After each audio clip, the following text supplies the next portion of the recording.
So ready. How about you? Ah, man, I'm ready when I'm ready, man. I'm always built to be ready, man. I'm so happy that you actually came over to the show, man. I really appreciate it, man. Welcome to the episode, man. Thank you for having me.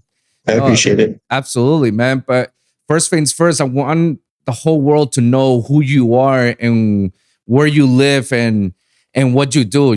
Just give us a little short bio. So I grew up in New York City, Yonkers, Westchester to be exact. Always had a love for electronic music. I started listening to electronic music when I was about maybe 9, 10. My dad got me into the whole electronic music. And after that, I ventured off, started listening to other artists, and made my way into dubstep. Oh, Now, for how I got my name, ErrorCode, it's actually a pretty interesting story. Before I was named Wubizi, just Wubizi. Quick little busy. simple name. I thought of with some friends, and it was like the name is cool, but like it doesn't like it was like pushing me to find something that's more fitting towards me. Mm. And when it comes to, I'm really good with computers and coding. So when I got the name Error Code was for I was working on a project with a friend, and I kept getting a whole bunch of error codes. I was like, that's something that fit towards me. So I ended up texting a friend saying, "Hey, how does error code sound?" We went back and forth about it, and he was like, "Show me logos and everything," and that's how I got the logo I have today, Yeah. error code. Dude, that's so funny because I know a little bit of C++ and JavaScript. I know a little bit. I wouldn't say I'm as advanced as most people are. I would say intermediate with Python and a little bit of C++. Right. No, I'm beginner level, beginner. I never got into coding to begin with, but it was like something that was a requirement for me to learn during my college days, My college days, I needed to get to learn how to code. I'm like, why? It's because like, oh, if you want to take circuits 101, you need to take code 101. And I'm like, that makes no sense, but okay. I don't know about you, man, but I never liked coding. I get it. It's cool. I know how algorithm works, and I know how executing a code works, and I know when a code is not working that you have to go back again and check out the values and whatnot. But I was just, to me, I was like, oh, Jesus. It's like learning that is learning a new language, to be honest. It really is. And the more in depth you get into, I guess, the field of coding, the more languages and everything, you see how everything works in like your day to day life. Yeah. You'll look at something like, that's coded in this and that. Which is crazy to think about that because that's exactly how most of our stuff that we do nowadays, like social media itself, it's a whole code.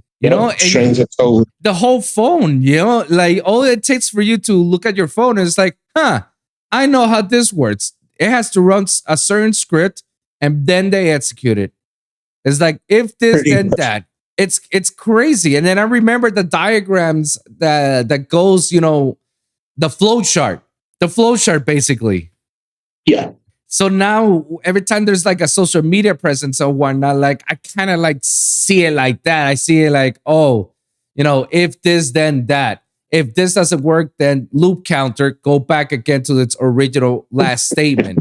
It's crazy because I hated it, but it was stuck in my head the whole time that was like, if I don't do this, if I don't pass this, like I cannot get my circuits 101 and I cannot graduate from college. And that's like, no, and it's funny how in an everyday basis you see that, even when you're web browsing, there's a key function that you press on that you can actually see the algorithm go detail on whichever web browser that you're into. I don't know. Inspect element, right? Yeah. You're talking. Yeah, that. Yep, it'll like list everything on the page. It tells you what you're clicking on.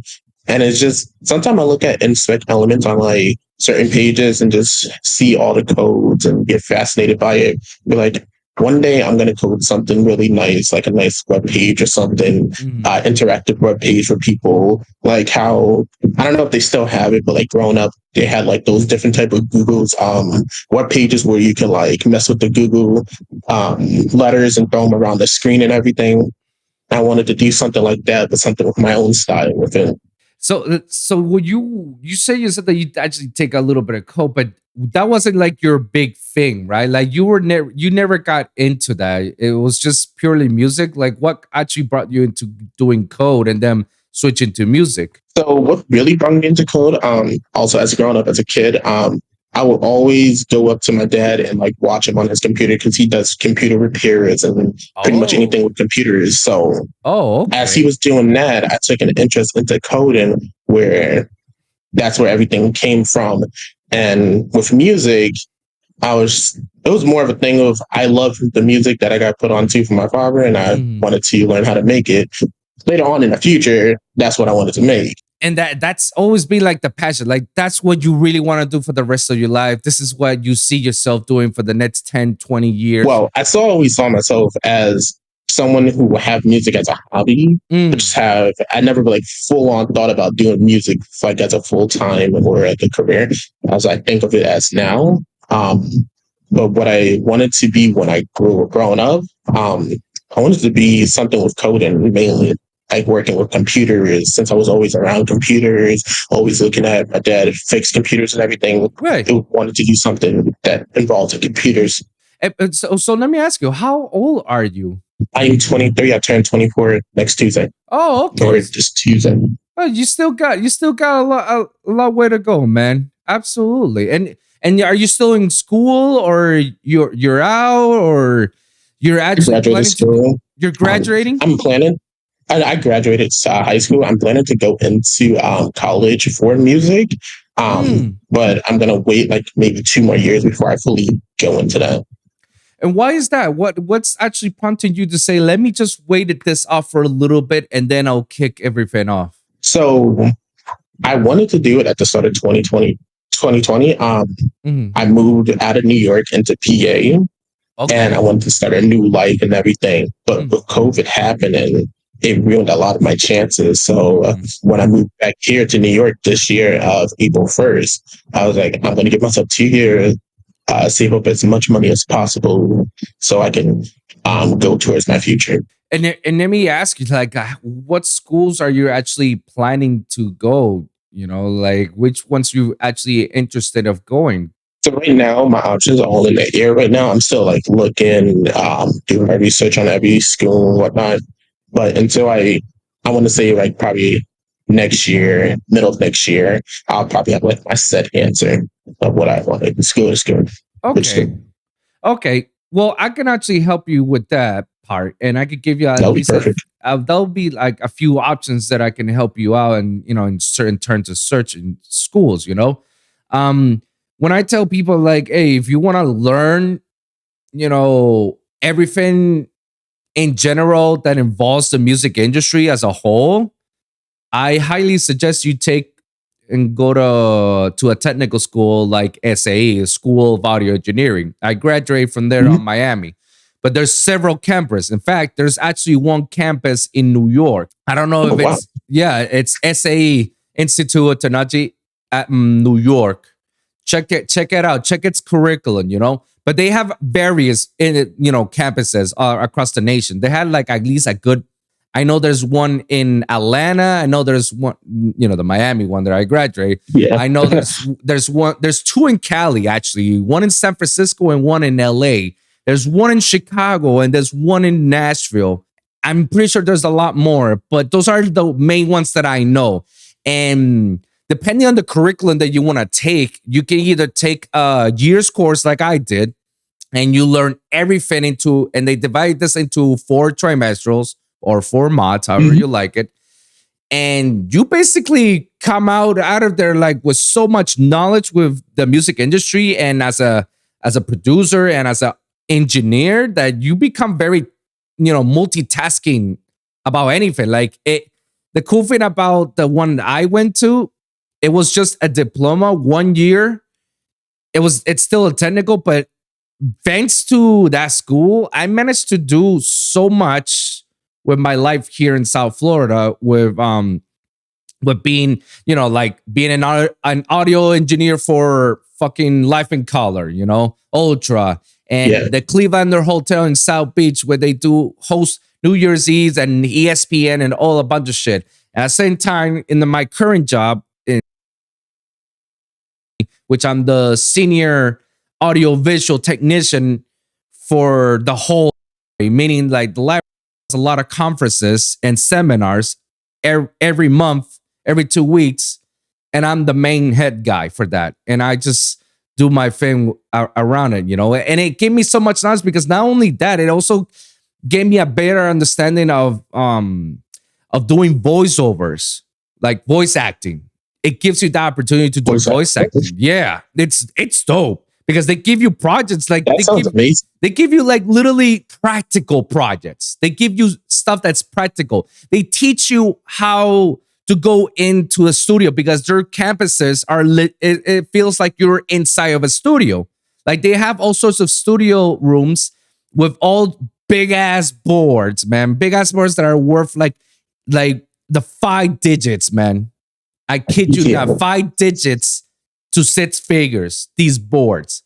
And they show you the rows of how. Amazing. No, it's amazing. It's amazing. Like, and I learned so much about it. It even gives you what I liked about it was the ability to network with people from different backgrounds. And the professors itself are Grammy award-winning engineers and producers. Like you're literally learning from the best of the best. And they'll tell you straight up right there how the industry is, how the game really works, and all the awards that they won and so far and yada, yada, yada. Like these are no jokes. Helpful. Like really helpful, especially for me as well and people up and coming and want to do more with music. Absolutely. Now, here's the thing about SAE. Like I said, I took the 1-year course because that's all I needed. I already had my bachelor. I don't need to take another bachelor or a master. I just need something quick and easy, something that can start me up. And I took the year course. But they just got it themselves accredited. So now they can like their bachelors and the associates and their masters. Now they're very credited in the education system. So you can actually go to one of those campuses that can actually do a bachelor degree at that level, I don't know how long it would take you, but it gives you that option.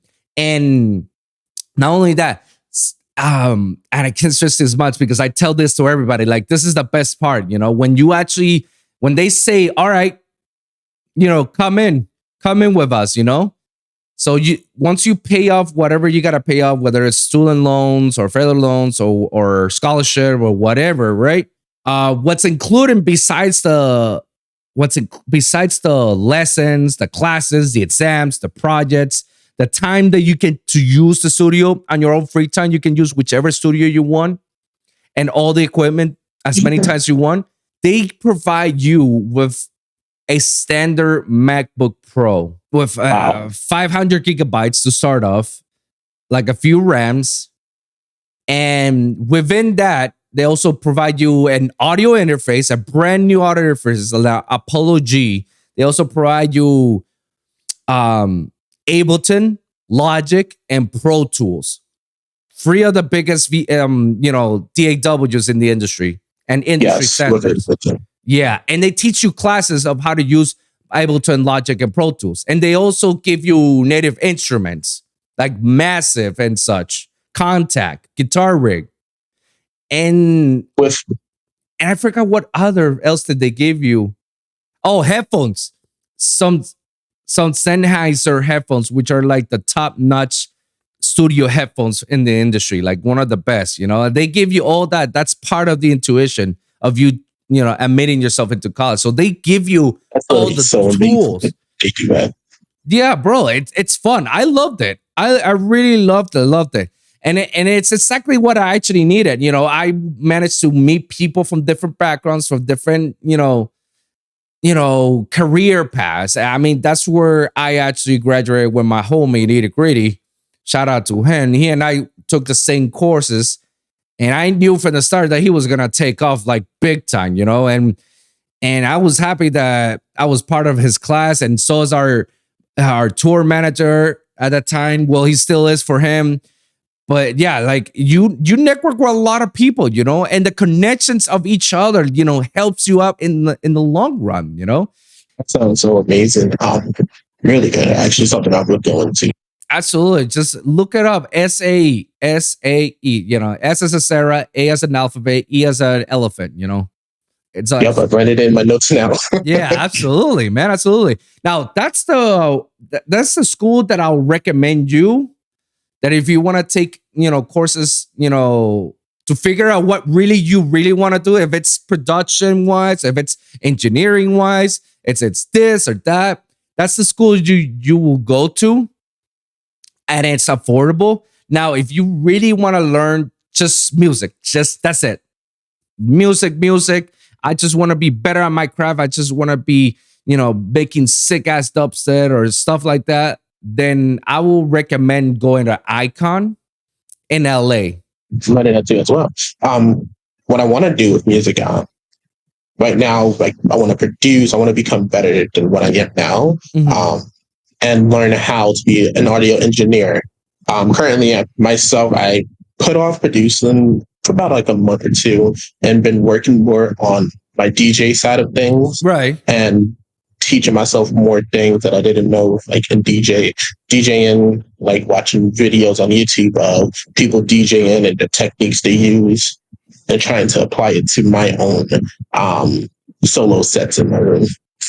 Oh man, even better than I can oversell it than to you to either go to SAE or even try to go to Full Sail. Full Sail also has a great program with music and engineering overall. Even my closest friend. Funny thing about Full Sail. The funny thing about Full Sail is while I'm scrolling on TikTok, that's always the first ad I see on TikTok is that Full Sail University. Now, what's now that you're gonna look at a lot of the ads with SAE and Icon, popping out, and I believe probably when I hop on TikTok later on or something, SAE is probably going to be the first ad I see. I'm telling you, yeah, the phones are listening. The phones are listening, man. Nonstop. Yeah, no, it's crazy, but yeah, man. Like I those are like at least the three main schools that I'll recommend to everybody is to go to those schools. Now, that's if you want to get like some sort of a degree level or diploma level of education. If you just want to learn how to make music or make dubstep, I will suggest that take a look at DAW Nation, Into the DAW. Shout out for my brothers Wyatt and AU5. They have their online course, which you pay a certain amount a month, like a subscription base, and you have so kind of like a masterclass in a way. Yeah, kind of like a masterclass, but basically you're learning from AU5, like AU5, one of the biggest dubstep producers in Yes. Like, and he does from melodic to trance to even heavy dubstep, but it will show you the roads. He will show you how to sound design. He'll show you how to mix, master, and all that. And also, they got a variety of other master classes from different artists like Tynan and Cry Wolf. They just recently got with Chime. Like, it's amazing. Yeah, no, it's a subscription base. Like, I don't remember how much you pay, but you pay a certain amount a month, and they give you full access to the vault, and you can cancel it whenever you feel like it. Like, you're not in obligation. Like, oh no, I have to use this until the end of the year, yada yada yada. Like, no, there's no plan. It's cancel anytime. Subscribe yourself for a month.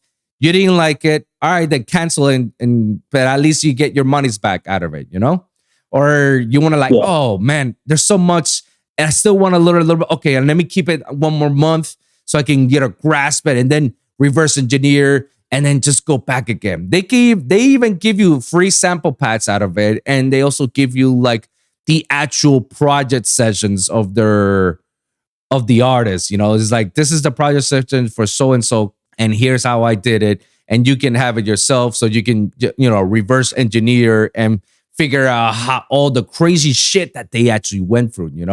It's pretty cool. Like it's pretty amazing. Yeah. Sorry. DAW Nation, man, or into the DAW. You can search it at I YouTube believe I or did hear of Into the Doll. At one point, I was searching up masterclass. I came across a masterclass that I ended up getting called Base Gorillas, and it was a Perry Wayne masterclass, and he oh was going wow. over the project file of Stomp, and he Uh-huh. gave us the project file of Stomp and Stomp 2.0. I don't know if he's gonna release it, but like in at the video, I think it was like 10 videos each, an hour or 2 hours long, and he goes over everything from starting Stomp all the way to finishing with Yeah. mixing and mastering it. It's completely amazing. I learned so much from it. Currently, I don't use Ableton. I've been trying to transition into Ableton a little bit more. Hmm. I started out on the FL Studio, and Okay. with FL Studio, it just feels more natural for me at the moment until I fully make that step over into Ableton. Hey man, and that's okay to have to use Fruity Loops, you know? There's no wrong of using whichever DAW that you want to use to make music. There's no right or wrong in all this. Like you do whichever makes you much comfortable and easy to make music. In the end result, universally they're all the same. Like if you know how to, EQ on this DAW, it's gonna be the same on the other one, you know? It's just a matter Right. of preference and accessibilities. That's pretty much it. I only can speak for Ableton because I've done all. I've done like from Reason to Acid to Pro Tools, Logic, and even Fruity Loops, and I prefer Ableton because I don't know. For me, Ableton is much more user friendly, and I can do so much more in Ableton that in the other DAWs like sometimes takes me like a while for me to do stuff that I really want to, and especially the stock plugins of Ableton, I feel like they're much more. Ableton has amazing stock plugins. Yeah, the stock plugins are. I feel like they're much more amazing than any of the other DAWs. And I'm not trying to throw shade on the other ones. It's just I Oh feel no, like, no, it's okay. I completely understand. I do have Ableton on my computer, and like I sometimes open up Ableton and just look at it and like this DAW is a lot better and looks completely cleaner and smoother than FL. yeah. I just have to put the time in to learn it all. Yeah, no, and it definitely takes time. I mean, it definitely took me time to learn Ableton. You know, it's definitely not something that oh yeah you'll learn in 2 weeks and bang you're an Ableton pro. Like no, like you need to play around with it a little bit more, and you need to learn from other people, and then doing little trial and error. What does this do? Okay, what does this do? What does this do? Okay, now I know I can't do that. You know, it's a lot of trial and error. You know, but once you get used to it, once you get, really comfortable with it, man, you'll have it on the bag, man. Straight up, man. That's the point. Okay. Well, man, I'm happy to give you all those references for all these schools that if you ever want to, to plan ahead and see like this is the school that I'm thinking I'm heading out, and dude, if you ever had That'll any be other great. questions, man, please don't hesitate and hit me up, man. Like I'm happy to help you out if it comes to stuff like that about school or learning other stuff, man. I'm I following all the definitely way. will. That's really good. And I appreciate the offer, which I'm going to take you up on it because that's really helpful and appreciate it all. No, of course, man. I mean, this is the whole point of my show, man. The whole point of my show is for me to help other people out, A wise man learns from his mistakes. A wiser man learns from other people's mistakes. A wisest man learns from both. And I try to help It's amazing. people to be the wisest man, or at least the wiser man, But I'm trying to captivate and teach people, the ropes because most of the time you don't know what's going on in the industry. Like you don't even know how shit really goes out until you get yourself inside the industry and you'll be like, oh fuck, what the hell happened here, Yeah, I've been trying to make myself into the industry as well. A little bit of tough, hard to do so. I Right. have limited connections and all, but apart from that, I just mainly just release music, not even under a label, just under my own name and everything. And I say that that's probably like the most perfect way to actually, get yourself out there. Just keep releasing music, keep releasing good music that people will gravitate and say, holy shit, yeah, I fuck with this a lot, Because I'll tell you this. I started out as a D as a well, I've been DJing for 17 going to 18 years, basically. And I just not too long ago I started making music, like probably 8 years ago. That's Be around. interested to hear what you make. I would be interested into hearing like the type of music you make and definitely look at your music. Oh, I'm always one for listening to other people's music and learning from them, like how they make certain sounds and everything. oh man, and right now I'm just all strictly bass all the way, just dubstep, and once in a while I'll throw a trap here and there. Now I got myself into the whole melodic dubstep route, in which I quite frankly it's the most challenging, but at the same time Yeah. it makes me so happy because it's basically happy music, It's happy music. That's what it is, And I want to be doing that, I want to be making happy music, but at the same time, I do not want to leave my initial roots of what I want to do, which is basically, going hard and gnarly with the stuff, That's what I want, And I'm so happy that, that I have the ability to actually make some tear out stuff or metal stuff. And at the same time, I can be very happy and melodic and, happy go lucky stuff, But That's a pretty good skill to have, being versatile with like making more than one subgenre or genre of music, which I'm slowly transitioning into making other genres of music, but without forgetting where I love what to make. hey, at the end of the day, do what actually makes you happy, man. To be honest, man, don't ever feel like, oh, this is the only route. I have to stick with this. Like, it's there's no right way to make it. To be honest, like there's multiple routes to make it. Now, being consistent about, being consistent about it. That's a whole different story, But there's no right or wrong in all this. You just have to make great music. That's all. Make great music, and if it fits your logo, your name, with your persona, and this is what you do, and this is what makes you happy, then shit, go for it, man. Like a guy like you with ErrorCode, I can see you like making some happy stuff at the same time making some gnarly stuff. And if you implement some, I don't know, some 8-bit stuff, style sound Yeah.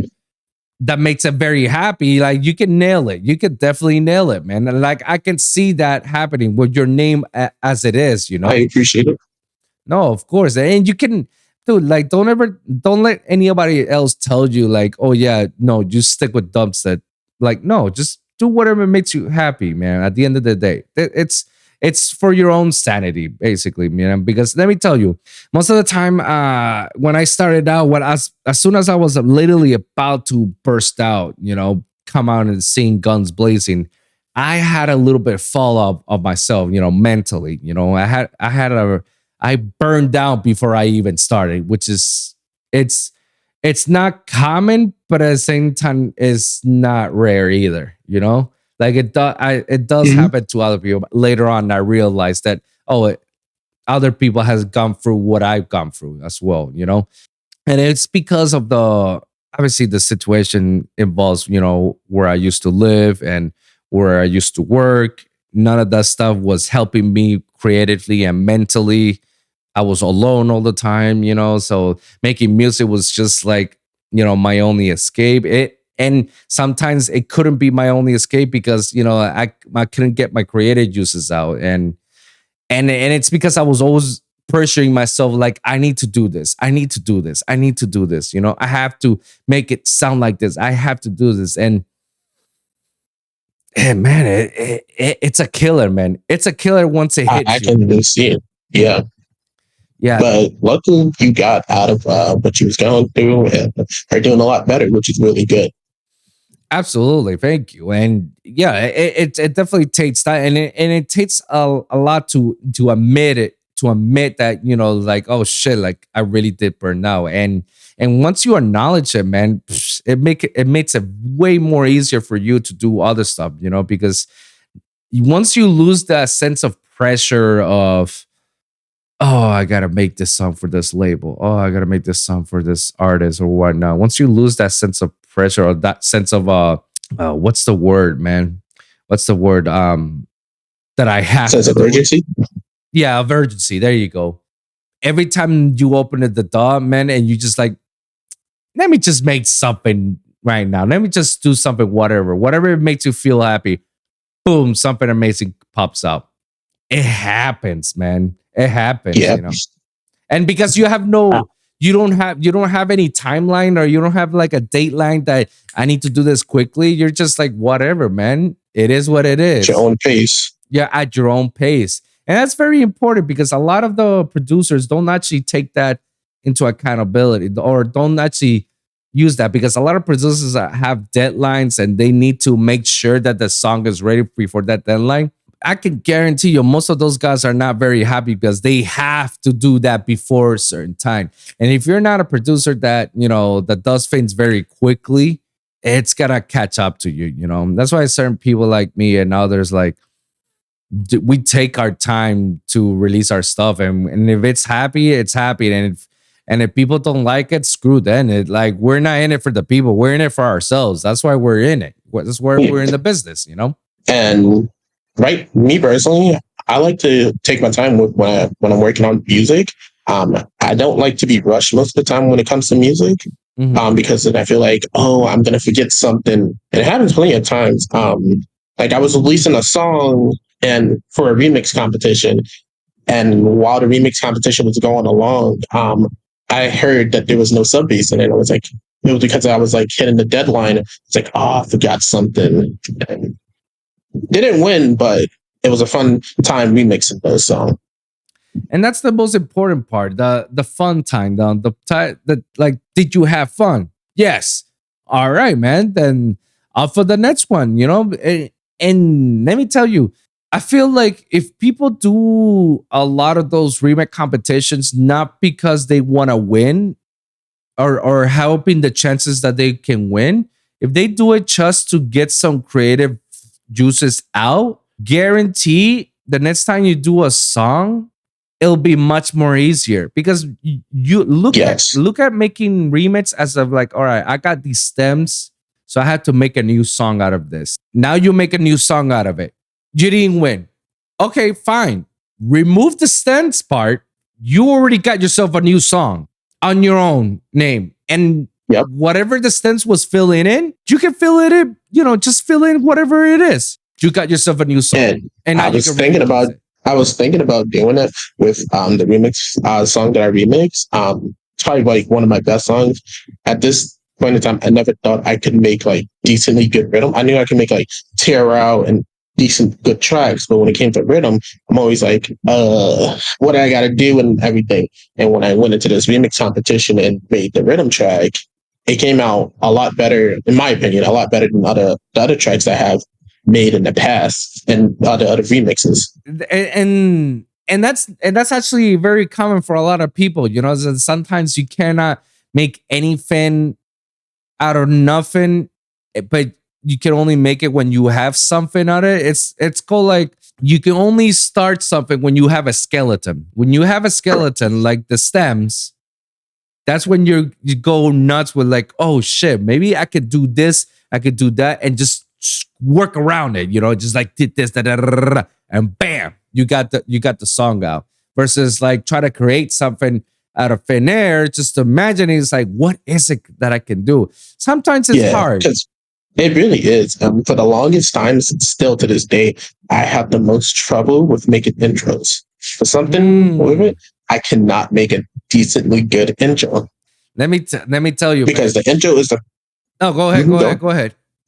Because the intro, I see, it's like the thing that grabs people in, that makes them want to continue listening up until the drop with the build up and the hype. Right. If your intro is not really good, people are not going to fully listen to the rest of the track, because the intro, they think the whole song will be terrible.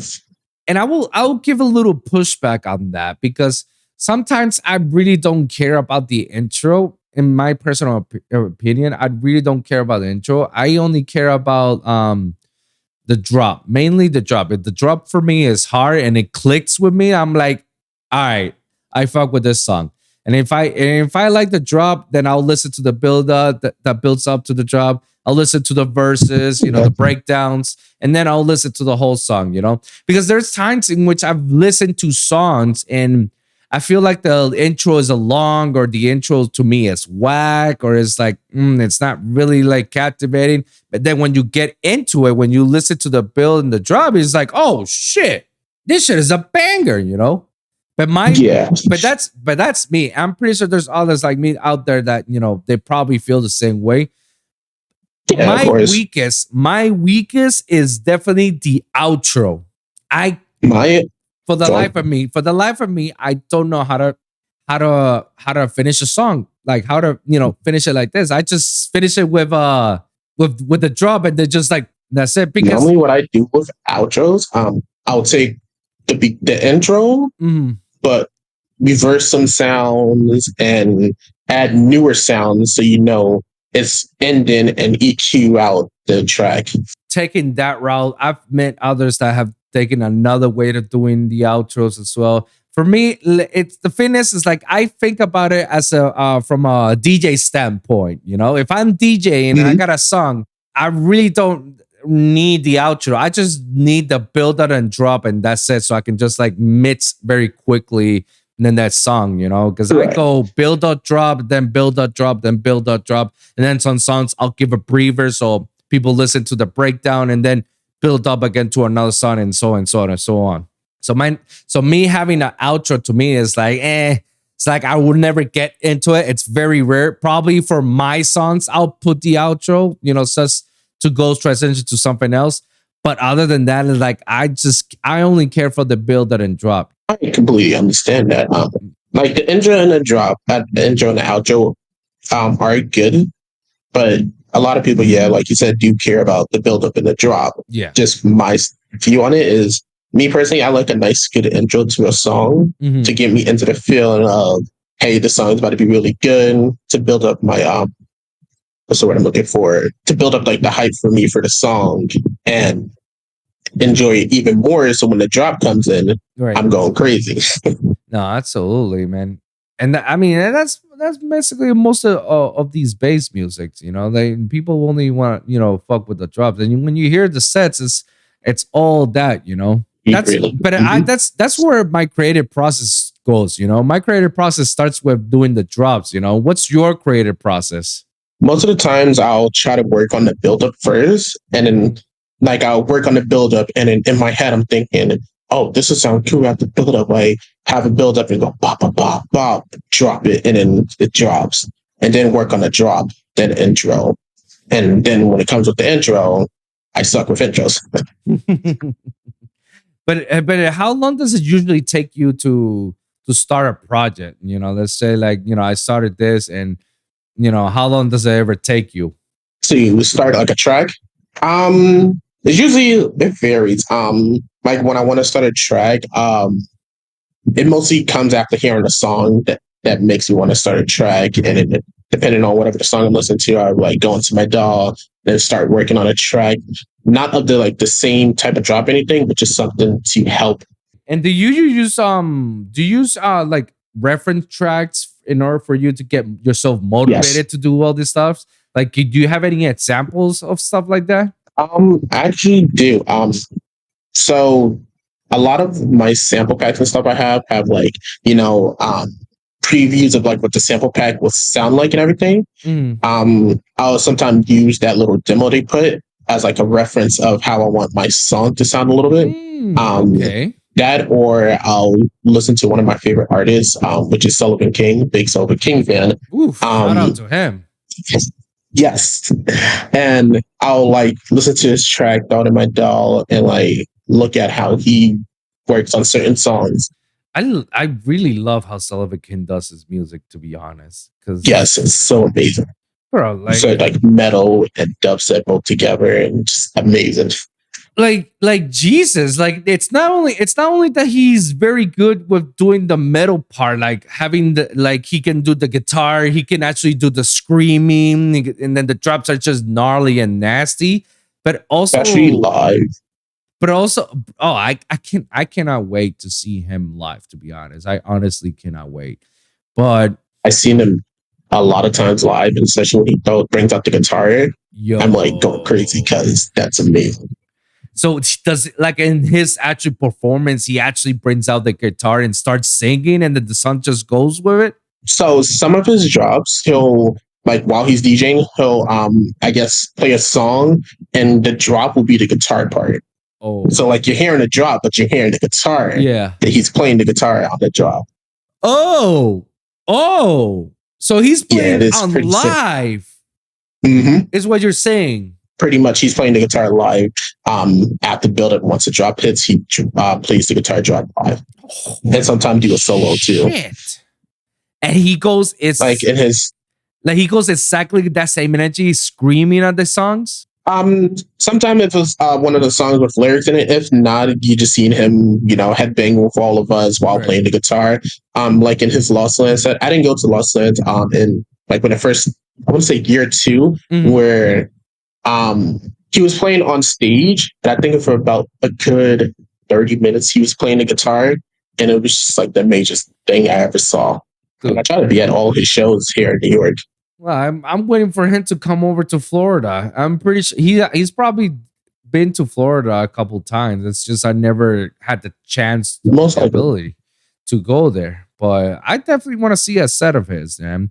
And especially like I want to see his melodic stuff, because when he does songs from Monster Can and releases on them, like his melodic dubstep is just so. It really is amazing. And like his voice when he's singing on like melodic tracks is like the perfect thing ever.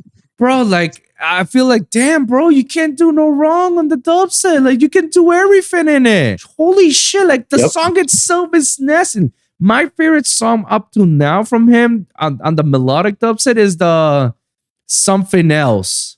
Something What you Else talking about? Yep. that was released on Monster Cat, man. Bro, he just like starts so mellow and low key with the guitar, and then just starts singing it. And then when he builds it up to the drum, it's just like, oh my god! It just goes ooh, and it's just like I don't know why So there the was- saws make sense with the drum when he's screaming and everything. It makes sense. I was like, how the hell did you do this, man? How the hell, bro? Like, So there was like his track called The Demented. I think it's his EP. And after hearing that, I instantly next day I got a tattoo of the logo. I want to say the next day, but like I planned a tattoo for that logo on my arm. of the song of Yeah. him. Of his logo that he has on the album is like him falling from the sky, like the fallen angel. Like the fallen I have angel, the right? tattoo, and I Damn. got that tattooed on my left arm. I'm a big fan of his. No, I can tell that you're a big fan. For you to tattoo your arm from him, that's wild, man. That's wild. What are you gonna say? And it was gone. Now you gone? No, I was gonna say, what are you gonna say to him when you meet him? Honestly, I'll probably be stuck. I probably won't even know what to say. I'll be frozen.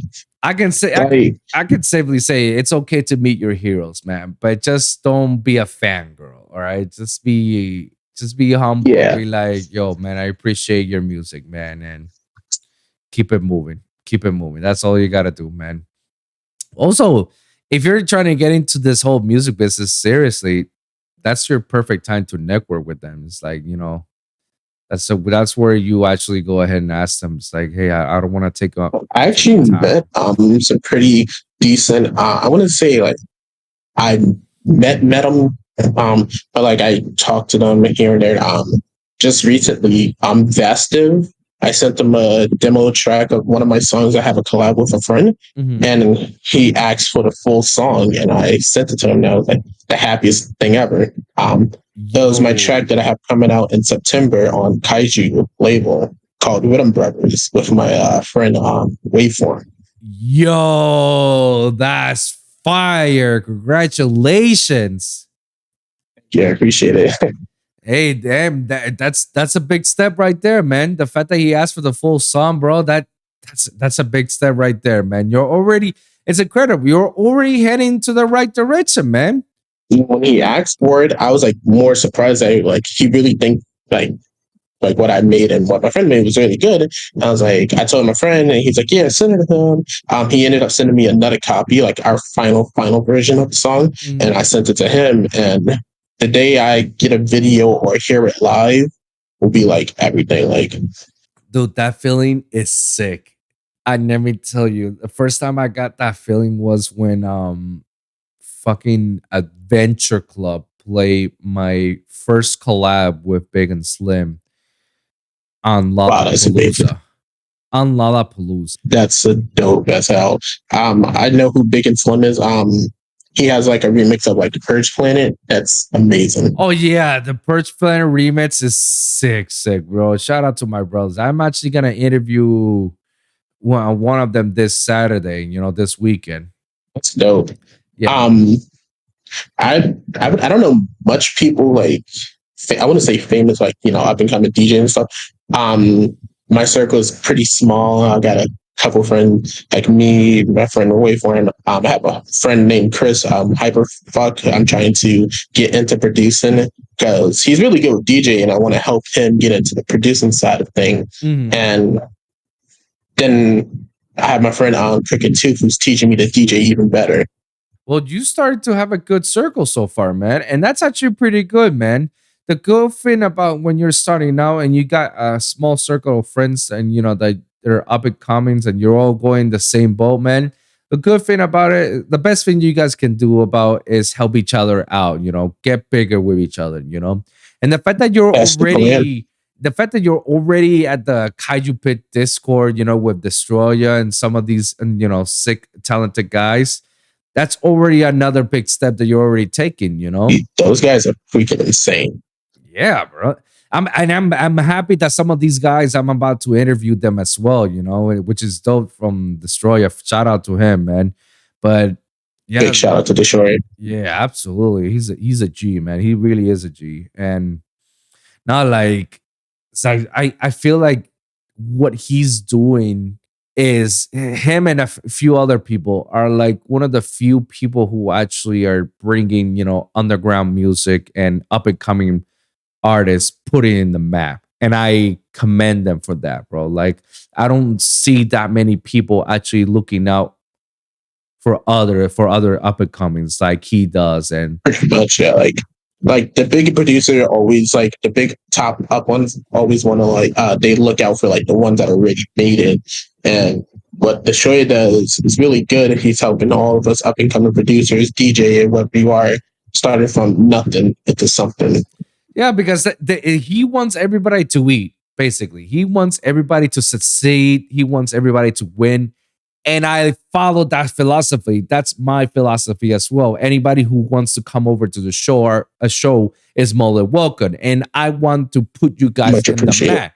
Absolutely, man. That's my thing, man. And I always try to find as much talented people as possible. And I try to, within my power, trying to put them out there as much as I can. I'm like, dude, between last year and this year, like I've met so many people from different parts of the world. Like shit. Like I've tackled a lot of European up and coming artists more than I have from here in the States, which is insane.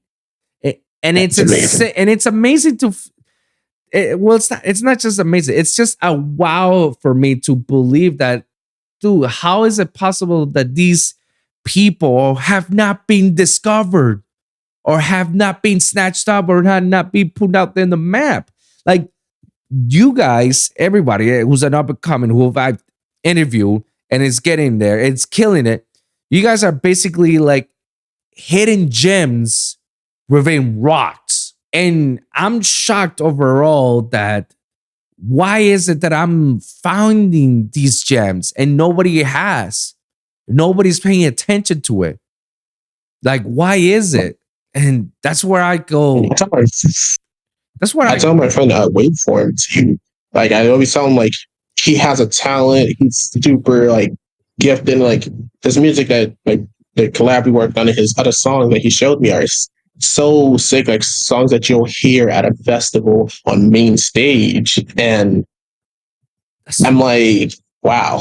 that's what I'm just happy to meet these people actually too. that's what I'm saying, bro. Like that's what I'm saying. Like it's you know that they have the talent. You know how good they are. How is it possible that these guys are not being, played out or get heard of by these guys? So it's like it's crazy to me because there is talent. There's so much talent, yet we still stuck with the same people over and over. Like every festival is the same people. And once in a while, every festival you hear this one newcomer coming into play. But why does it have to be the one newcomer? Why can't it be the 20 newcomers? Like just have like a small stage of just all up and coming DJs, like DJs with like less than 10,000 followers. I go back and forth with that. While it's definitely dope, to have that type of stage, but most of the time, the production level for those stages, for the festivals, they really don't give that much value into it. They just give you a stage, speakers, setup, and that's it. They don't give you like a real stage where you have LED panels behind you and all crazy lights shining at the same time, like a full setup, like they should. Like if they can give us at least a few LEDs and a few lights, then okay, that's a right step in the right direction. But yeah, no, like So there's something like that in PA. When I lived in PA, there's this place called HMAC in Harrisburg, and what the venue owners try to do, he has like a full LED wall and like a nice little stage. Okay. And he booked artists, like little up and coming local artists or artists from other states. And it's a really nice venue. Actually had one of my songs played there too as well. And everything is all amazing and all. And he's trying to help pretty much the EDM community and bring more, because there's not a lot. I don't see there's a lot of EDM around there. And he's trying to bring it more to life. Who was it that I just recently talked to? Oh, it was Foring. Shout out to Foring, man. A very sick bass producer, and he's from Central PA. Oh, nice. Yeah, Foring. You should look him out. It's with, I know who you talk about. I actually got a chance to meet him when I went to HMAC one time, and I saw his set live there. Dope. There you go. And he's friends with a good friend of mine. Small world, man. Small world. Look at that, bro. Look at that. Really? Yeah. Bro, I was talking to him not too long ago, and he was telling me that he's from Central PA, and that, if he wants to go to a good show in PA, he has, most of the time, it's like an hour to 4 hour drive, I'm like, damn. Yeah, and pretty much the good, I wouldn't say like the good shows, but like those big artists that come to shows that do like the free shows in PA, it's all the way in I believe it's Philadelphia. It's called the App Live, and like they do like free shows free until 11 o'clock. Like Virtual Riot, Figment, Area Live, those artists. Damn. And sometimes he told me that sometimes he had to drive to Jersey or New York just to go to a good show, with at least with the artists. I'm like, dude, that's fucking crazy to hear that. That's really the closest thing for you for a bass show. For me, if I wanted to go to like a bass show, the closest thing for me is all the way in New York City. I'm about a good hour and a half from New York City. There's like no local anything around here where I'm at, and I have to go dead hard of Brooklyn to like Avant Gardner and like the Brooklyn Garage, those big venues. I don't know, man. Like it's surprising and shocking, and at the same time, not really surprised. But it's just still surprised me because I don't know. I guess because I'm surrounded by places that you can actually go. Like if you go to a show in Miami, you got Ultra, you got Miami Music Week, and then if you go to Orlando, you got ADC Orlando and Forbidden Kingdom. You go to Tampa, you got Sunset Music Festival. I mean, here in New York, we have Electric Zoo, which is, I think that's the only festival we have for music here. You guys used to have Electric Daisy there. Like, I don't know what happened Yes, to a long EDC. time ago. I believe since it was like in a such a crowded area, it Mhm. wasn't like big enough for people. But they did it on Central Park, right? Was it in Central Park? I'm not too sure because I never went to EDC New York. I have friends who went to EDC New York, and they always tell me stories. I'm like, dang, I kind of wish I could have went when I was just younger, but it's like good. Yeah, no. Like I've been to EDC Puerto Rico and Orlando. Those are like the only two EDCs. The one that I definitely want to go was Vegas. Vegas is definitely like the one I had to checklist on my bucket list, because I want to Vegas. go to at least one EDC. I've been to like other festivals, but EDC Vegas is my top tier to go to. I'm trying to go to EDC Orlando with some friends this year just to Oh, go to my first EDC. absolutely. But the likelihood of that, I have like other festivals, like they're doing Lost Lands. I want to do Lost Lands, but I also want to do Wakan. So and then Izu, then Hijinks at the end of the year. If anything, I'll say stick with Lost Lands and EDC Orlando, man, because those are like I've been to Lost Lands, and I loved every second of it for my first Lost Lands last year. It was like the most magical place I've ever been to. But I also want to explore other festivals. So like I may skip out on it this year, but go next year. go within by all means go to or EDC Orlando, or just go to Vegas. I mean, you'll have to wait for a year to get to Vegas, but if for this year, yeah, just go to Orlando. And while at it, And I do like the lineup for Orlando. yeah, the line of Orlando looks fire to me. Like if they would have given me press passes, I would have gone in a heartbeat, man. But getting into the press passes is fucking mother, bro. Yeah, it's hard as shit. And then you obviously the people that you used to work with, sometimes they're very flaky. So it's like they give you the let me see what I can do. I can't promise you anything. I'm like, fuck, okay, then that means I'm not getting anything. Yeah. My one thing I hate, I wouldn't say I hate, but I do just like going to like shows and festivals alone. I suffer with like severe like social anxiety. So Really? like once I'm there with my friends and all, Uh-huh. after a while, I don't even care if they leave. That's interesting, man. Like Yeah. a producer with anxiety. Who would have thought? Yeah. I just like, It's a I joke. always It's a had it joke. 'Cause growing up. every other producer has anxiety and they're shy and whatnot. I do like I can tell you stories. The first time I went to backstage, I was so nervous, bro. I was like, damn, I don't even know what to do, bro. I got all these people around me. Like shit, I got Jaws shaking my hand, Marshmallow passing by, That's amazing. fucking Funk Case taking pictures with me, and Zomboy and Borgor, and That's amazing. like, dude, like, no, bro, like, I was shitting bricks all the time. But the way I did it, which I don't do it anymore because now I could just do it without it, is I basically drank. I drank a certain amount until I was like, for some reason, build up the confidence and start talking to people and shit. I managed to, have Nightmares information. I had Zomboys information, Jaws, Fun Dope. Case. Like I started talking to people and I don't know, feel relaxed. But then the more I started to network like that, the less and less I'd stop going to shows with people, and I start going shows by myself. And if I see people, I see people. If I don't, that's fine. At least I network the fuck out of it. Because that's how I looked at it. And obviously it's definitely not at first it's like it's like shit, bro. I'm about to pass out. Absolutely. It's a horrible feeling. But once you break the ice, bro, it becomes a normal thing. Now I can just go to any club or any festival sober without having a sip of anything, and I can have a good time. And at the same time, develop the skills that I could just go ahead and approach somebody and say, "Hey, how you doing, man? My name is Wolfson. Nice to meet you, man. I don't know if you heard of me. I got my podcast show coming up, and it'll be dope if you could come over to my show whenever you have a free time."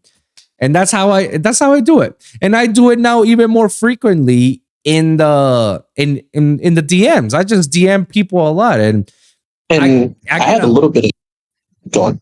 no, I get a constant rejection, but out of those rejections, I always get a few yeses, and those few yeses are the most important ones for me, you know. And sometimes I even get yeses from established artists that they're like, "All right, I'm down for it." I'm like, "Whoa, okay."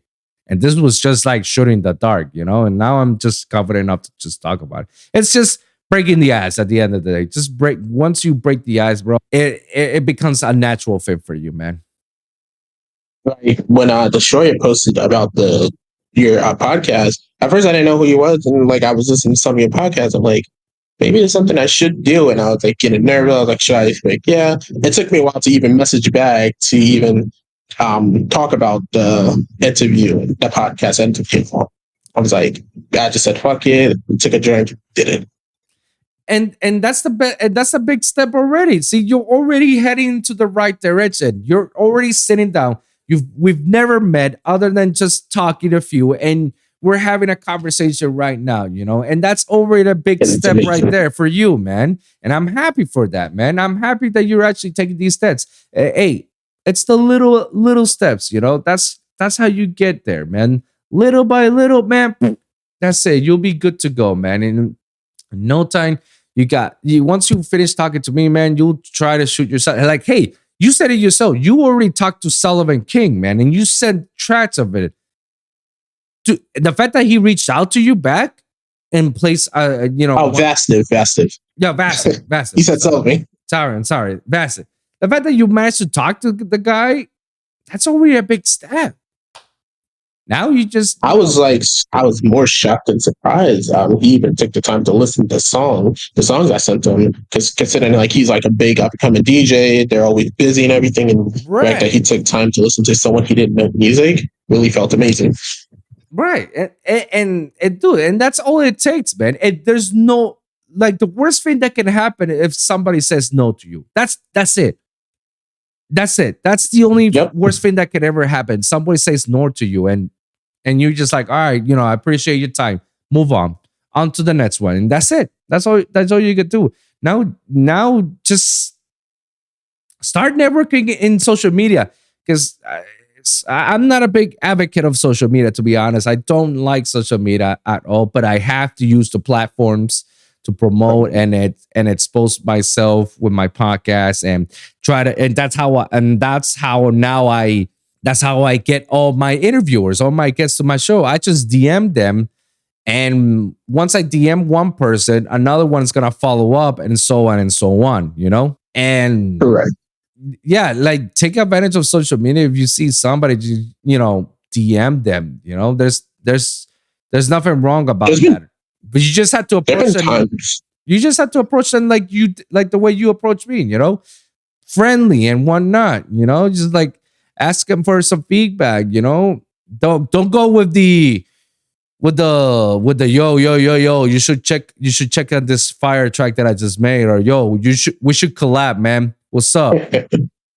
Like, don't. And there was times where even with like up and coming like super small artists and stuff, like to even when I met Waveform, it was like I never thought I would even collab with the dude or even be in Kaiju Pit. And that's how you. It's when you least expect it, man. That's when you least expect it, that, and you end up in the great places that you are right now. You know. Because if it wasn't for me stepping out of my comfort zone, I mean, if it wasn't for me stepping out of my comfort zone in PA, where I met my good friend Crooked too, I probably wouldn't be in a position where I'm in now, because he actually helped me out of my comfort zone with actually, he played my music live when he goes to DJ. He would tell me to finish tracks, send him tracks, so he give me feedback. If it wasn't for him, I probably wouldn't have pushed this hard with my music and like my name ErrorCode. I probably would have been still busy and just doing whatever. And that's all it takes. And then you build that small community with each other, and you stick it to it with each other. And before you know it, man, you guys are all gonna be growing together, man. I'm telling you that it's a good That's the thing, man. plan. It's a good thing that the steps that you're taking it, man. I'm very happy for you, man. Now, like something that I actually wanted to ask you, because you're already building up that community, not just with Kaiju Pip, with some other people that are around your area. You said yourself that you already collab with Waveform, correct? Correct. All right. Like, are you always willing or open to collab with others as well? Yes. And So currently, I actually have 3 collabs in the works. okay, I have a collab with a friend, Subsidy. I'm just waiting on him. That I also have a collab with my friend, Frizz Hyperfuck, and I also have another collab with another friend of mine. fucking dope, man. And what's your creative process when it comes to these collabs? Like, do you approach them, say, hey, I got something, maybe we should do something around it, or they come over you? Like, how does it go, and what do you do once you got the project? So with the collabs, Waveform, I believe I showed him a track of mine, and he was like, "Hey, let's collab on something," or it was maybe the other way around. I don't fully remember. But on my Subsidy, with my friend the Subsidy, I sent him a track because I wanted feedback on a track. And Right. he's like, "Yo, we should collab on a track. It's been long overdue. I knew the guy for like a long time, and he would send me music. I'll send him feedback. I'll send him music, vice versa. And got to a point where he said, "Oh, yo, let's collab." And the same thing with my friend Chris, where um, I'm wanting to help him produce music. So I'm telling him, hey, let's collab where I can teach you some things and you can learn some things.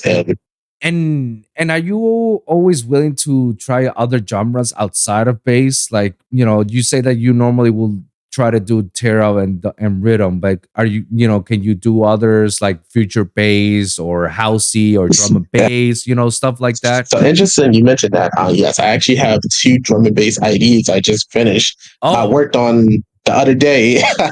I showed my friends, they enjoyed it.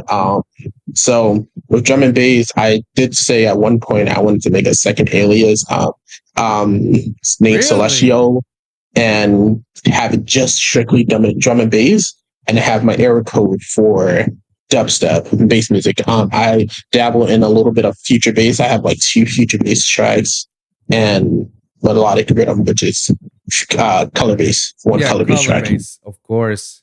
Damn, that's fire. And I'm all forward to drum and bass, especially the drum and bass that's all melodic drum and bass, like Calvin and Muzz. Yeah, Calvin, she's wonderful, man. Like Katie. And Reaper is really good. Oh yeah, bro. Like Reaper definitely does some gnarly stuff out of it, man. Yeah, I need to listen to more of that. Need to listen more, man. It's just happy stuff that makes me listen to that. Yeah, I'm trying to start a melodic DMB that I'm gonna do with a buddy of mine, and I just need to get I just need to start. That's all. And if he fucks They with it, send you he's over gonna. there.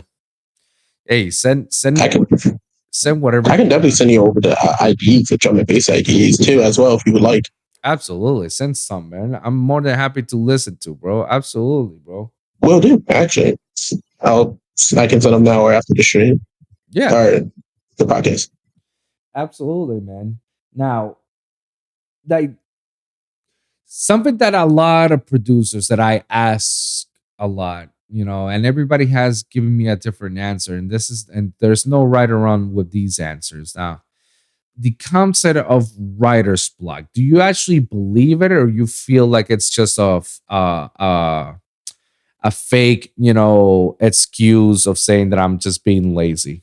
I believe there's such thing as writer block since right now I'm actually taking off a month, 1 month, like a couple of months off from making music because like when I get Oh, into my DAW, I'm just drawing a blank. Like where do I start? What I gotta do? Like I'll start something and be like, I don't like it. Let's start something new or delete it. So yeah, I do believe there is writer's block. I believe in it. and when you're in that funk, like what is it that you normally would do to get out of it, or what you try to do just to move past it? I'll either like hook up my DDJs and start mixing music, and then whatever comes into Okay. my head, and like, oh, maybe these two drops sound together. I can make something similar that way and start a new track, or listen to music like on the go for a walk or something. Okay. Okay. That's great ways to do it. Dan, I love it that you just go ahead and straight to to the depths and be like, all right, let's just, DJ a little bit, until I get my creative juices going.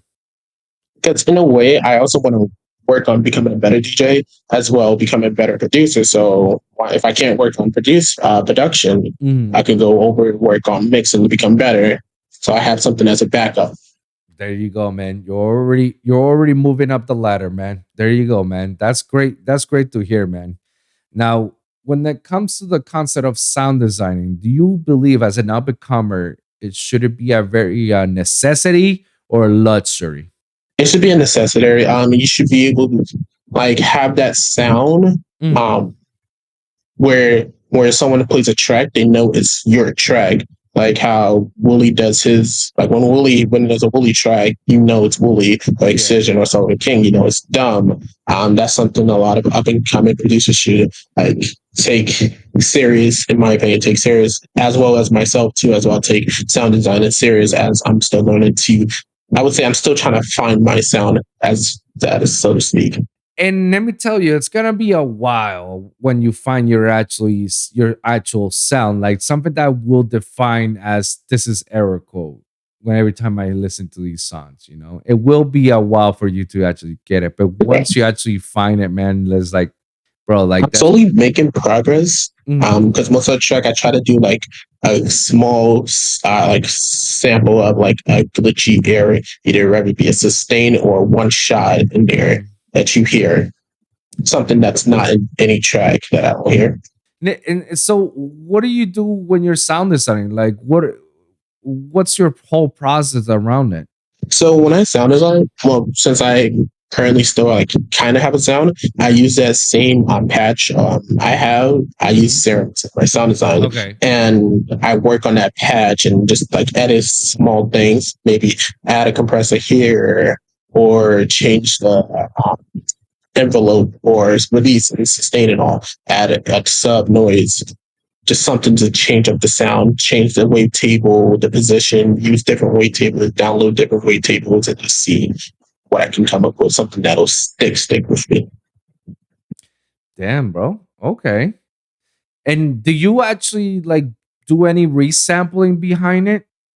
Not so to say, no. Something that I will highly, highly recommend, and it's a good thing that you're starting off. I highly and highly recommend you to start practicing and doing resampling on your projects, bro. Especially on your drops, because resampling is probably like the most important thing on sound designing when you're making a song, bro. Because when you're resampling, I feel like that's how it should way to go. Like, because everybody uses Serum, and that's fine. There's no problem about using Serum. I use Serum all the time as well, But here's the thing about Serum, and people can disagree with me. That's fine. This is my personal opinion about it. I feel like Serum is already oversaturated, especially the sounds. There's no more limitless potential on Serum. Like, we've already squeezed its uses to the point of no return. So it's like there's nothing more that you can come out of Serum, no matter how many waveforms or how many patterns or how many crazy gnarly shit that you can do with Serum. It's like it's pretty like mandatory as it is. Like, it's already just like that. And that's a problem that I always had with Serum, because obviously one of the most easiest way to get a clean bass is using basic shapes, and then FM to B. There's no other way. That's like, you can try to do hit it on the nail. I mean, you can go ahead and try to, but at the end of the day, people will just use the basic shapes because it's the cleanest way to do it, And that's where I feel like, okay, that's where I feel stuck with Serum. Like, damn, like Serum cannot go any further. And that's where resampling came into play. And I say, like, all right, let me just make a drop just using Serum. Boom. I made my drop just using Serum. Now I'm gonna sample that drop, resample it, add layers, add effects, add shifters, granulator synthesizers, add other crazy shit, and start resampling that, man. Before you know it, some of the most gnarliest stuff comes out of it, man. And let me tell you, you don't really need serum to sound design. In fact, I challenge you this. Correct. I challenge you this. Go to one of your sample packs or go to Splice, whichever you prefer. When you get your sample packs, right? Take one shot, one bass shot, or one bass loop, however, right? Make a drop out of that shot or that bass loop by resampling. So you take the shot, duplicate it, add an effect on it, duplicate it again, add some other shit on top of it, but do something different, like flip it. That's actually a really good challenge, actually. Like, and then keep doing that and build a drop out of that one shot, out of that one bass loop, or out of that one bass shot, or the growl, whatever you have. Build a drop, at least a 16 bar drop or 8 bars. You can start with an 8 bar drop, and then after that, you can go nuts. All right, start with an 8 bar drop with that one bass shot, with that bass loop, by just resampling. Because every time you resample, it's a new sound that's gonna come out. Because it's not gonna be the same sound that come out of it, because you're using that sound and adding more. You're processing it by adding more layers to it, more effects to it, and then every time something weird comes out of it. There are times in which, like, holy shit, what the fuck did I do? I just destroyed the sound when something glitchy is happening. That's good. That's good. Take some of that glitchy stuff, bro. Take it out, because you may actually use that glitchiness and expand it and then work around it. I give you this challenge. Make a drop. At least start with an 8 bar drop with that one bass loop, but when that one bass shot, resample it and make a drop out of it. You will see how fun and how easy that shit is, and how unique your sound is gonna sound. And not only that, it's gonna sound much more cohesive, because when you listen to a lot of dubstep, sometimes there's artists that actually have like a sustained bass, and at the same time it has a growl, and sometimes the growl and the bass are two different sounds, but somehow they sound like it makes sense to each other. That's because all these producers, what they do is that they actually come up with that one sound, and they resample it to make it sound like that by post-processing it. And that's why the whole drop sounds very cohesive. It doesn't sound like this growl this growl can be an F, and this sustained bass can be an F, but you can tell that it's two different sounds. Right. It sounds like you just slapped that on the wall, and that's how it makes sense, you know? So I would say I kind of did something like that in my track that I sent you there. I'm a person who loves sustains. Like when it comes to sustains, it just makes. I try to add it. I tried to add it in almost every project. But like you can hear that I'm gonna end up switching the sustain, but the sustain doesn't fit in the song, and like you can hear it in there.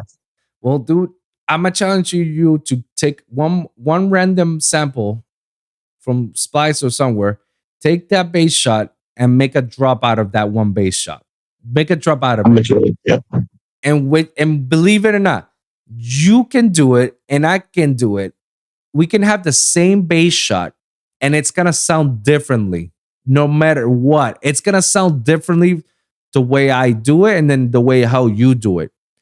That's how it stands out from others. That's how it makes you stand out from others. And once you actually get the flow of doing that, every time you want to click into the project session and do a drop, man, you want to go ahead and do that shit, and you already know all the process. In fact, you can even duplicate the same thing. You just change the shot to something else and then do the same process over and over, you know? It's a fun process, and at the same time, you're coming out with new sounds that came out originally from you. And before you know it, your sounds just stands out from others. Like nobody can say like, oh yeah, he sounds like this. Like, no, because the sound is not, it's completely different than what others would have done, you know? Yep, no, I hear you. And when I do it, like once I get out of this writer's block and everything, where I feel like I'm more out of it, more creative, definitely send you like a sample, and we can both work on like two different tracks and see how it goes. Absolutely, man. Absolutely, man. Go for it, man. I honestly cannot wait. Now I got like two more questions that we can wrap this up, man. One of them Sounds good. one of them is actually like, what are you currently doing and what do you hope to accomplish in the future? So currently doing right now, I'm just currently like working, waking up, going to work, coming home, you know, just taking it slow, trying since I just moved back from PA. Mhm. I want to work on getting back out there, like probably not PA, not move to PA, probably stay here in New York, getting my own place again, a car and everything, and then work on music. Like I want to say full time, but like be more into it, giving 100% of my time to music, or 95% of my time into music. And like with what I want in the future, like my biggest dream is to just be on a stage behind the decks, having people listening to my music and enjoying it, Fucking dope, man. Fucking dope. One or being out and hearing my music in public. even better. Even better. One last question and we can wrap it up. But before we I ask you this last question, I'm gonna give you the floor right now and give you the opportunity to ask me something. You know, whether it's something about me or something about my experience with the music industry or something that I've dealt with. Like I'm an open book. I've think of me. I've been in this industry since 2010. I've been doing this, yeah, for 2010. We're 2022 for 12 years in the in the nightlife scene. I've been, yeah, no, I've been in this industry for a long, long, long time. Even before when I was a DJ. So, like, I'm an open book. Ask me about anything. If you got a particular question that you always want to wonder what the answer was, but nobody wanted to give you a direct answer, I'm more than welcome to answer it. So, Yeah, like what started all of this for you? Like what made you like one day woke up, hey, I want to do this for up and comers, and then also like with your music and stuff. Like, did one day you just think like you wanted to start making music, or did something happen where that made you into becoming like a producer or a DJ? all right. So to answer your first question of what made me started to be a podcaster, I have to answer your second question first. So what Okay. actually make me into a music producer is like I mentioned to you, like I've been a DJ since I was 15. I'm 32, about to be 33 soon. So I've been DJing for 17, 18 years and it's Your early gone birthday. to I said happy early birthday. thank you. You know, I mean You're welcome. I'm got like a few more months before it, but you know, it's getting closer. So as I was getting older and older, the whole hype of EDM starting to come around my island in Puerto Rico, and seeing these festivals like EDC and Ultra and Tomorrowland and whatnot. Like I said myself, like, fuck, that is so wild. Like I want to do that. I really want to do that because I love DJing. That's when I DJ is when I actually feel the most alive. That's when I give all my energy to it. So I ask around. I ask my one of my mentors is like, hey, what do I have to do to be there? To be this like it's like, well, you gotta make music. I'm not a musician, so making music for me was a really, really task, like a really, really hard ass. And for me, it's like, fuck, I gotta make music just to do this. Shit, I wish I can, skip around, but I always like the challenge. So that's where I started to learn how to make music. I started with house. Then when I went to SAE, I switched to dubstep because I love Samboy a lot and Skrillex too, and Knife Party, Rob Sawyer were one of my influences. Nitty Gritty was there. He started out as a melodic dubstep, so it was a very easy transition for me to switch from house to dubstep, and he even showed me how to do it. So because I was always scared how to do dubstep because I didn't even know where to tackle it. But once the roads were shown to me, I started tackling, and before you know it, I never looked back, and I just went doing dubstep, trap, festival trap, mumba, bass house was definitely a lot of fun, and yeah, and now I'm like more heavily focused on dubstep, and anything that's within that dubstep genre, whether it's color bass or it's tear out metal, or even fucking bro step, melodic dubstep, like all that stuff. I'm up to it. I'm currently working on an EP. I don't know if it's a full EP length or two EP parts, but it's there's gonna be a couple of tear out metals and a lot of melodic and future rhythm stuff, So it's something that I'm working on. And to answer your first question as to why, it's like, remember earlier I was telling you, I got myself burned out before my career started as a touring DJ. Like I was already at the step at the door because I was already touring around Florida, but I wasn't completely in because I got burnt out quickly because of my job and where I used to live, and I had to get out of that depression, that loneliness. I have to exit myself from there. And luckily, I was able to find a new job that I was able to do all the stuff that I want. Luckily, I was able to move out of there to a much more safer and friendlier environment.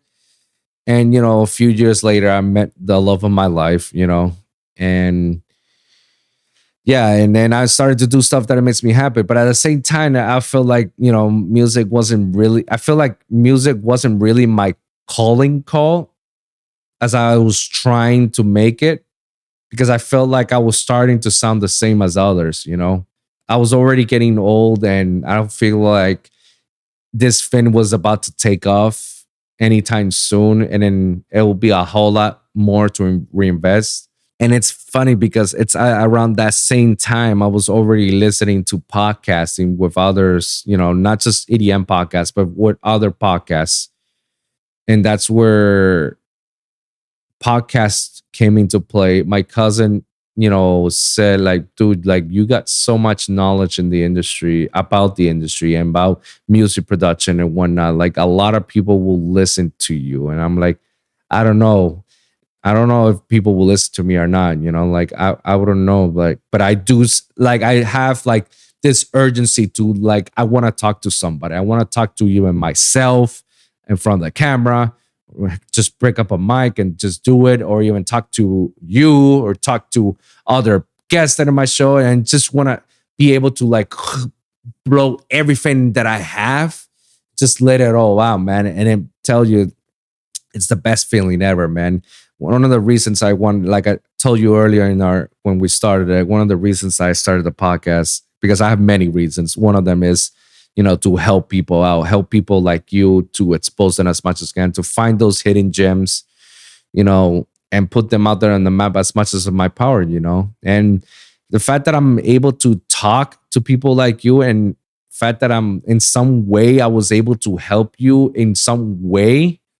Like it could be the tiniest little thing. And at the same time, me learning something about you, that's already fulfilling for me, I always enjoy helping others. So this is for me the happiest thing that I could ever done. And it's something that I will never give up. And it's something that I can see myself doing this for many, many, many years. I don't see this as a short-term thing, like, oh, I'll just stick to this like for 5 years or whatnot. I can see myself doing this for 10, 20, 30, even up to 30, 50 years until I'm dead. That's how invested I am with this show, and especially it makes me happy.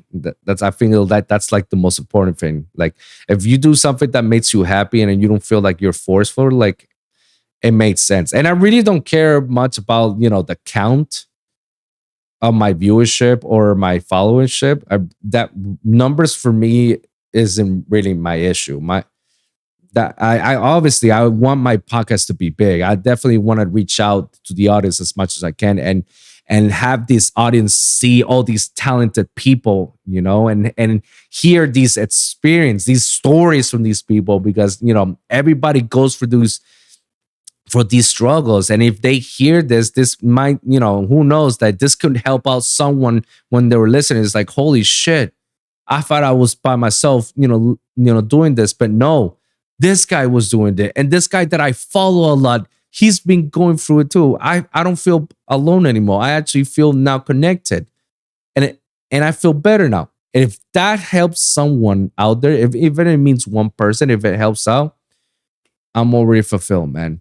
So that's why I do this podcast, man. I do this for the love and makes me happy and it helps people out. And at the same time, just kick it, and talk with other strangers. I love talking to other people. So, and the bonus is, exposing the industry. That's just the bonus for me. Just letting the people know how shitty it really is and exposing some ugly truths out of it, because people need to know it. This cannot be something that could be hidden from others. No, like people need to know this shit because if A, it's the only way for us to be against it. B, it's the only way for us to, to be better ourselves and be aware of these situations. And C, it gives them like some sort of a guidance to people. So like, okay, maybe the music industry isn't in it for me. Maybe I should share something else, because it's not in it for everybody, I see a lot of people that just stepped in and then disappear and you never hear for them again, So that's pretty much my answer, bro. Amazing. That's really good, man. You do this podcast with more writers and stuff. I really appreciate what you're doing and what you're doing for the community and for us. No, I appreciate you guys for saying yes and having this sit down with me, That I do appreciate a lot more, man. And I thank you for coming over to the show, man. I always welcome more people to come over, man. Thank you for having me. No, absolutely, man. Before we leave, man, let me ask you this. Like, if somebody out there is listening to this show and listening to this last part, man, let's just say that you're walking down the street and all of a sudden an UFO shows up and an alien pops out and says, yo, we need your help because you and only you can help us out with our situation, man. And you're like, all right, dope, let's do this. What are we gonna do? It's like, yo, but before we go, just so you know, you'll be out for a while.